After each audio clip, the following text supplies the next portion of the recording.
Whenever we feel lost, it's incredibly easy to pinpoint what the problem is.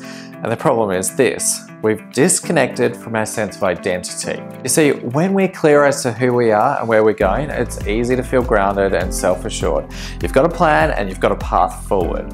When you're in a state of self-evolution and you're stuck in limbo, or as I call the beautiful grey area where life happens, it's easy to feel despondent and void of direction. Your sense of identity of who you are is in a state of play. It's your sense of identity that gives you a mental model of yourself, how you behave, which goals or direction you're actually going after. This mental model is validated by the way the people in your environment treat you, and it reinforces who you are by the way that they behave, just as you validate their identities in the way you behave towards them. It's a never-ending cycle. Who you believe yourself to be and your identity either conjures up a place of strength or weakness. It can sabotage or help you to succeed.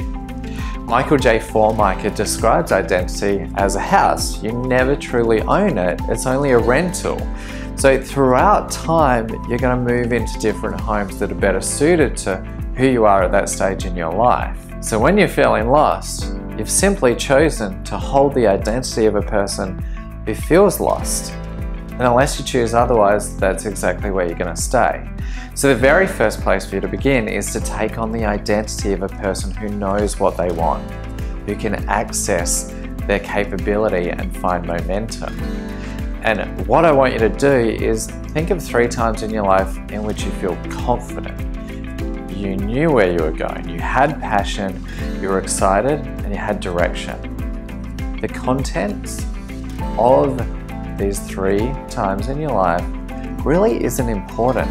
It's the identity of a person on a mission that is important. When you hold this identity, it's easy to find a solution. Your mind is open to a solution, as opposed to an individual who's consistently reinforcing an identity that isn't serving them by saying things like, I don't know what I want, or I feel lost.